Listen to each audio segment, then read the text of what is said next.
Even in a normal heart, the inherent automaticity of cardiac cells occasionally results in tissue outside the SA node discharging and depolarizing the organ. This is the mechanism generating ectopic beats, a phenomenon experienced by almost every person at some point. In the vast majority of cases, this is of no clinical significance whatsoever. However, as you will see, in some individuals, ectopics play a key role in triggering life-threatening arrhythmias. Also, principles learned from the analysis of ectopics can be applied to help with arrhythmia diagnosis. This is a normal heart, and it is in sinus rhythm. At this point, a region of the atrium has developed enhanced automaticity and has discharged a depolarizing current. Initially, it triggers atrial depolarization. The wave is transmitted by the AV node into the ventricular conducting system, triggering ventricular depolarization. This is a premature atrial ectopic, or as it is frequently referred to, a premature atrial contraction. On the ECG, the premature atrial contraction occurs earlier than the next predicted sinus beat.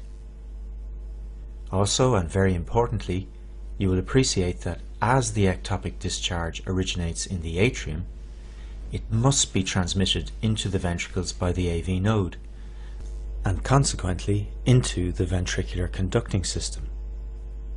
Therefore, as the wave is transmitted at normal speed around the chambers by the conducting system, the QRS complex associated with an atrial ectopic is of normal duration. That is, less than 3 small squares in width. In fact, the depolarization wave from a focus situated anywhere above the physiological bifurcation of the bundle of His will enter both branches of the intraventricular conducting system. Consequently, the QRS complex associated with discharge from a focus situated anywhere in this region will be of normal duration. Now here's a different situation. In this case, the site of increased automaticity generating the ectopic beat is located in the ventricle. The key point to note here is that the current is transmitted, at least in part, outside the ventricular conducting system.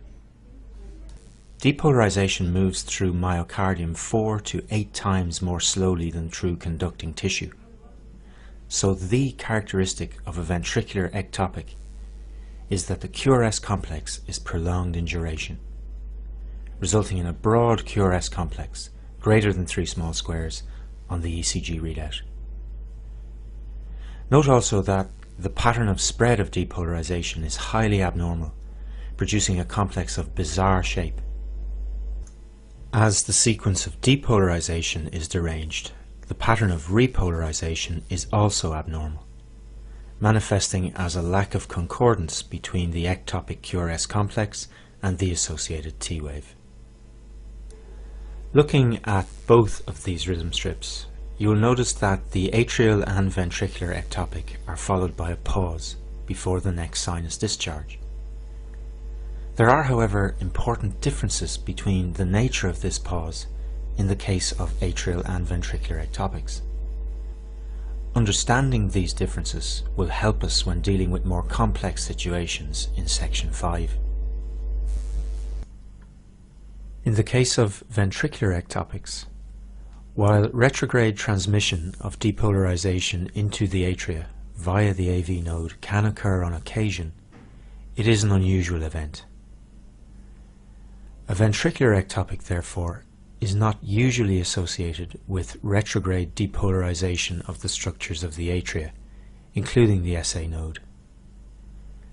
The SA node continues to discharge at its own inherent rate, oblivious to events below the AV node.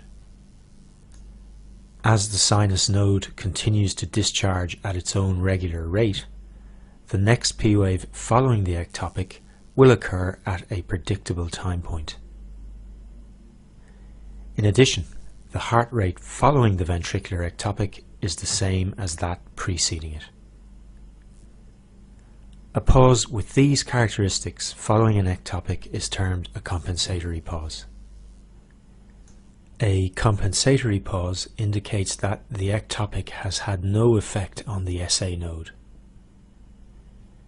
In the example shown here, the morphology of the premature ectopic is consistent with an origin in the ventricles. We would predict that it will have had no effect on the sinus node.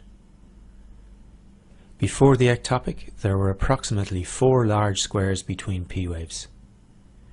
We would therefore expect the next sinus discharge to occur at this point. Indeed it did. However, note that it was not transmitted into the ventricles, as it arrived at the junctional region at a time when the conducting system was still refractory to transmission. Also, in this particular example, as the sinus discharge occurred during ventricular repolarization, it is buried within the T wave associated with the ectopic and is not visible on the ECG readout. We would still predict that the next sinus discharge would occur at this point, a further 4 squares on. This is indeed the case. So the P wave following the ectopic occurs at a predictable point on the readout, which is a simple multiple of the preceding P wave interval. Also note that with 4 squares between all subsequent OR waves, the heart rate is the same as that preceding the ectopic. As expected, this is a compensatory pause and supports the conclusion that this ectopic originated in the ventricles. In contrast to ventricular ectopics, discharge from an atrial ectopic will usually result in depolarization of the cells of the SA node, temporarily suppressing their discharge. The SA node recovers its function after a pause of variable duration. As the duration of recovery is variable, the timing of the next P wave is not predictable. The next sinus discharge does not occur at a simple multiple of the P to P wave interval preceding the ectopic. Premature depolarization of the SA node also has a broader effect on its function and may reset its inherent rate of spontaneous depolarization, leading to a different heart rate, either faster or slower, following the ectopic. A pause with these characteristics is termed a non-compensatory pause. Before we summarize the material contained in this video, there are a number of other features of the atrial ectopic worth noting at this point. Firstly, in this particular example, the ectopic discharge has originated low in the atrial cavity, and the bulk of atrial depolarization is spreading upwards. The ectopic P wave is therefore negative in the inferior leads, illustrated here in the rhythm strip, lead 2, reflecting an abnormal P wave axis. You may also have noticed that compared to the normal sinus beat, the PR interval is shortened in the ectopic. This reflects the fact that in this particular case, atrial depolarization has arisen from a focus closer to the AV node than the sinoatrial node.